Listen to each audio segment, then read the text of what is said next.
Chaguchut, Lum Kokamal, we Kokamal, Tell Longa Chagucho, Del Garamam, Telequanga Telepew,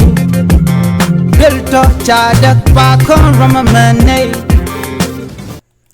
Bia Kamal ka Noor Online TV ka jan gwasa madera nirmala Kenyam, Raude den Rach den Jelin Kieler, take Ramkel senior official, Michigan Kakuma Raika Salpakema Yadit Shawaka Aspele Mayo. Mijira majidit ke jan channel na go rejin bijan wagane de koken ko de lera de shop gonatin kon gor kon ke de koten bana shura lera madana bandinga jan gwasa me shala de ramkel mit kwar re kumaka en wini en wo shikwar ke rami min la kwar re kumaka ma raika selpa kir shawaka io en raika dr heng macha ten zurgon Ram Mashwale Thomas Kol Kulang, seniors members, Kaspelem, Shalado Shajian Kakuarentetin, Kakuma Sarpakir, Kayut, Jawoka Spelem IO, Araika, Dr. Machatin. Kadwaban Wekaja Kayo, a Janere Kuma Kamaraika Sarpakir, Shataka Nyon, Kana corruption, K. Rolton wanted to talk then a Jan Mijana Kajan. Thomas Be Janijana, ko Chachang a Jagba, Re Kumaka Aspelem. Thomas a general secretary mo kakuma Aspele maji rewe kayot and gwasan jenatin a comedy the long she comatot shela no a jene shayen aram en la commissioner ramala commissioner a jene shayen a jene me she to go there al koramna la commissioner ko she commissioner she mun che jakok kakok dul a jene chotel duob da dien dungno chwa yene je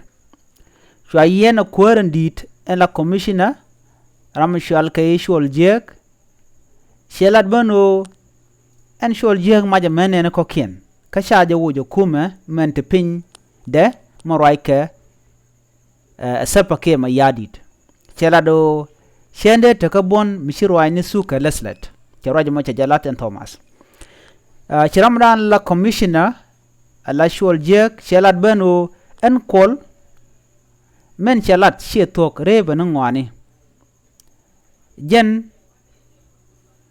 ajaramandan en kok ngwane ke jaramandan en kokwak jen mukwala yenje che shol jega ladano kol jen kok mono ken dolo re we kayot sholado kulunda jok jen shwa kol chu yeno ko she kwakwak ashan ngach ke she lat mi jek che jalat sigaro gwanyano gwase ci kwene shol jegwo kajuba raman sho baingwade ram shol ke Gabriel tot ka shu Gabriel Thomas jaga kwar ke secretary ne won Thomas ci kwar las kan jalat ko she laslet shu general na secretary ke spele marwai ke sarpake ma yadit rewi kayot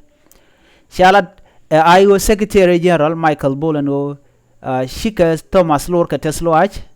en man chala da Thomas ka bena ka Aspele mayo nyo da jeno en ramata ka lwang ko be bon anogo makwany amagwa shikuma South Sudan en roi ka salpa ker ken kuma ma roi ka ring ma chaten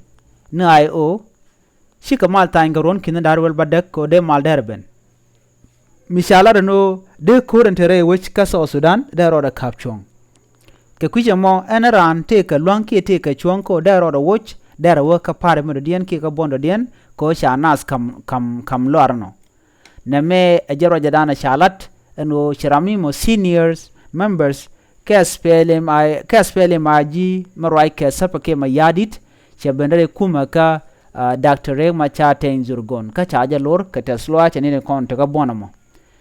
ajen le dande en linga jan gwasame mi jirama jidit ke jan channel me gore jin bi jan wakane de kokien ka sho paru bo jin bi subscribe ke bimo la charmo bi je kwen pin ka riedu ke ka gwaru ka duor ka tung nentenas bi ate kamal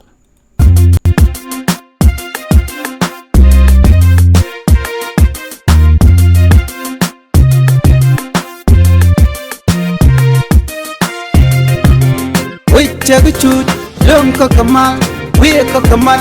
Tell Longa Chagucho, Del Garamam, Telequanga Telepew, Bilto chadak pa kon rama manay